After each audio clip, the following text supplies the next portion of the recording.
Assalamualaikum warahmatullahi wabarakatuh. Tugas 1.3.A.6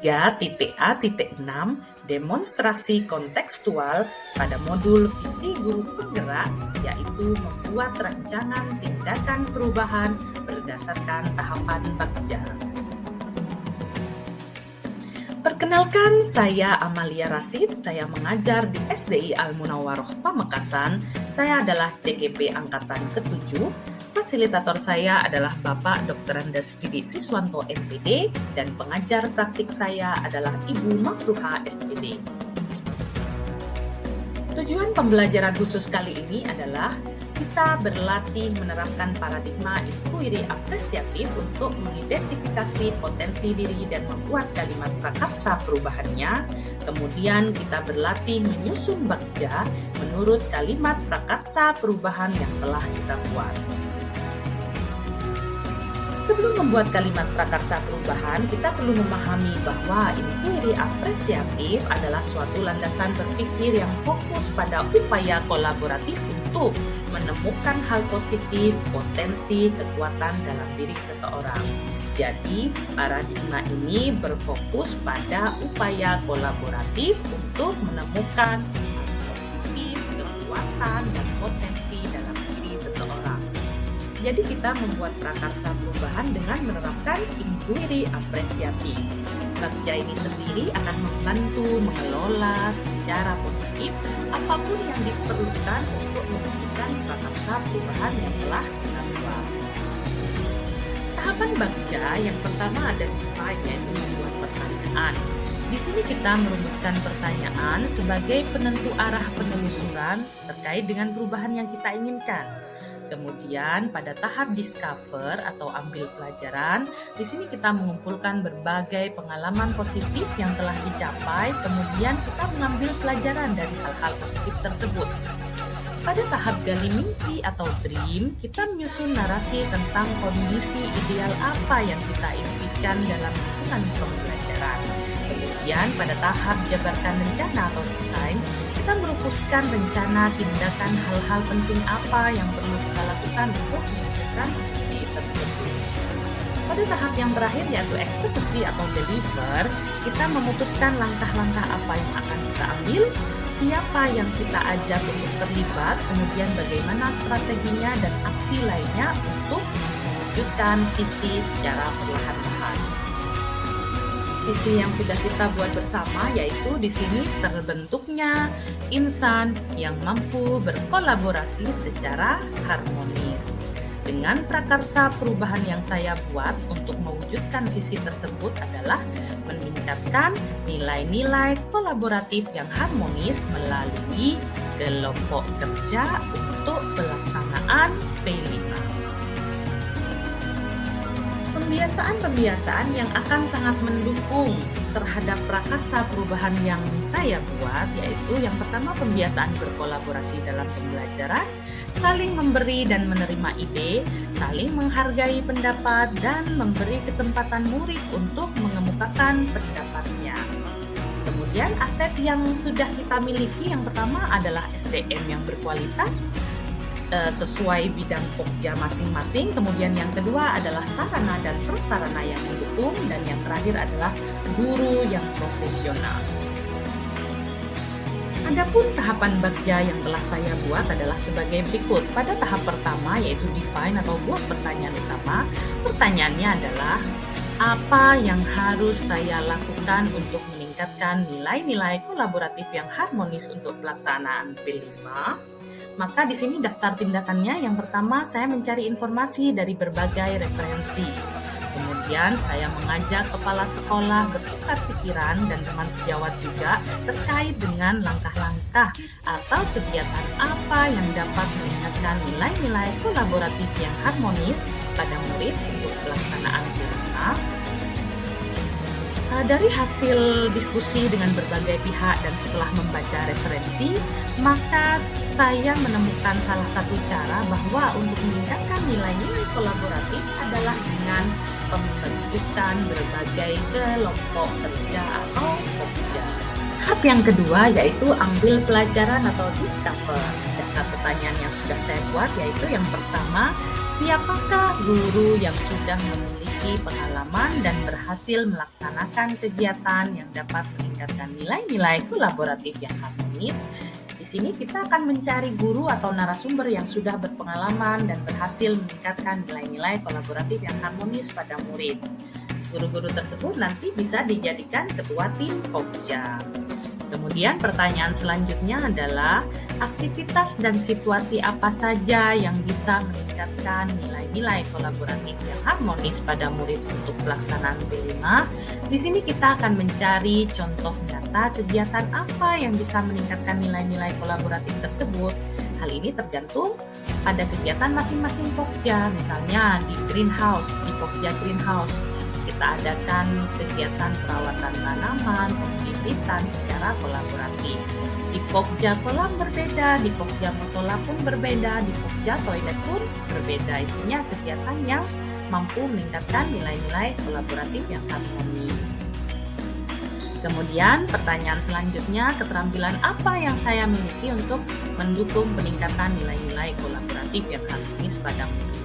Di sini saya akan terus menggali diri, menggali keterampilan saya untuk mendukung peningkatan nilai-nilai kolaboratif, bisa dengan cara diskusi dengan teman sejawat, membaca berbagai macam referensi, atau melihat tutorial di YouTube secara otodidak.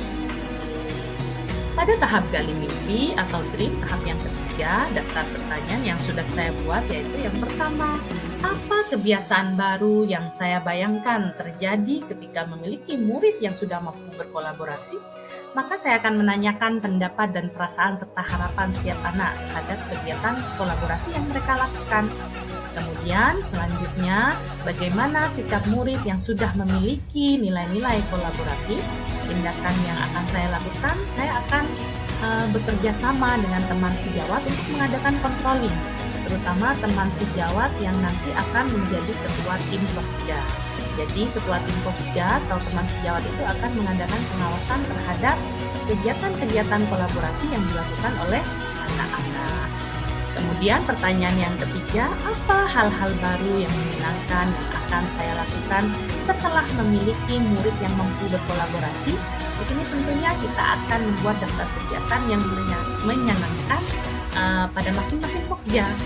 Kemudian yang terakhir, pertanyaan yang terakhir dari tahap gali mimpi yaitu apa yang penting dilakukan agar nilai-nilai kolaboratif yang harmonis untuk pelaksanaan P5 ini tetap berjalan dengan baik. Di sini kita akan menyusun kegiatan kolaboratif yang menyenangkan pada anak secara kontinu atau berkelanjutan sehingga tetap terjaga nilai-nilai kolaborasi tersebut. Tahap yang keempat yaitu jabarkan rencana atau desain. Pertanyaannya adalah, apa langkah pertama agar kita mampu meningkatkan nilai-nilai kolaboratif yang harmonis untuk pelaksanaan P5 ini? Di sini daftar tindakannya adalah kita membuat daftar pertanyaan untuk berdialog bersama anak. Jadi pertanyaannya bisa seperti ini, apa saja yang bisa kalian lakukan untuk meningkatkan sikap kolaboratif bersama teman? Kemudian apa yang bisa kalian capai jika kalian mampu berkolaborasi? Jadi misalnya pekerjaan lebih cepat dengan teman yang lebih akrab. Jadi macam-macam jawaban anak ini. Intinya kita membuat daftar pertanyaan untuk berdialog bersama anak. Pertanyaan selanjutnya pada tahap jabarkan rencana adalah apa cara efektif untuk menguatkan praktik meningkatkan nilai-nilai kolaboratif yang harmonis untuk pelaksanaan P5. Di sini kita akan melakukan dialog bersama kepala sekolah dan guru mengenai program apa, kegiatan apa yang bisa berkelanjutan untuk meningkatkan nilai-nilai kolaboratif yang harmonis. Kemudian apa yang dilakukan untuk meningkatkan nilai-nilai kolaboratif secara berkelanjutan. Jadi dari hasil dialog dan diskusi ini kita akan adakan kegiatan penguatan nilai-nilai kolaboratif secara berkelanjutan, misalnya pada program classmating yang akan sangat mendukung peningkatan nilai-nilai kolaboratif pada murid. Kemudian pada tahap terakhir yaitu tahap eksekusi, daftar pertanyaan pertama yang sudah saya buat yaitu siapa saja yang akan saya libatkan dalam kegiatan dan program untuk pelaksanaan P5 ini. Daftar tindakannya adalah saya akan menyusun siapa saja tim kerja dan deskripsi kerjanya. Jadi sekarang ini sudah mulai dibentuk tim Pokja dengan job deskripsi yang jelas di mana guru menjadi ketua tim sesuai bidang yang diambil. Murid itu dalam satu kelompok itu terdiri dari berbagai level. Jadi tidak hanya satu level dalam satu kelompok tim Pokja. Dan hal ini akan sangat meningkatkan nilai kolaboratif pada anak secara harmonis. Kemudian siapa saja yang bisa mengarahkan dan memantau saya dalam menerapkan program atau kegiatan meningkatkan nilai-nilai kolaboratif yang harmonis pada murid melalui Pokja ini, saya akan mengajak teman sejawat dan kepala sekolah tentunya untuk bersama-sama melihat, memantau, memberikan kritik dan saran terhadap kegiatan peningkatan nilai-nilai kolaboratif yang harmonis melalui Pokja ini. Jadi kita akan sama-sama memantau, sama-sama memberikan masukan apa hal yang kurang dalam peningkatan nilai-nilai kolaboratif melalui Pokja ini. Kemudian, kapan program ini akan saya laksanakan atau mulai dan berapa lama program ini akan saya laksanakan?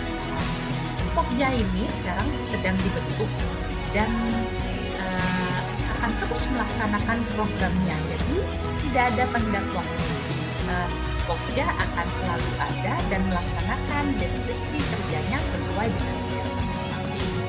Kegiatan kolaboratif melalui Pokja ini akan mendukung pelaksanaan P5 nanti pada bulan Januari. Jadi selama 6 bulan atau semester 2, kita akan memulai melaksanakan P5 dengan judul Bersih itu Indah, Bersih itu Anugerah. Dalam pelaksanaan P5 ini dibutuhkan nilai-nilai kolaboratif untuk menciptakan kebersihan dari masing-masing kelompok kerja yang sekarang sedang dibentuk.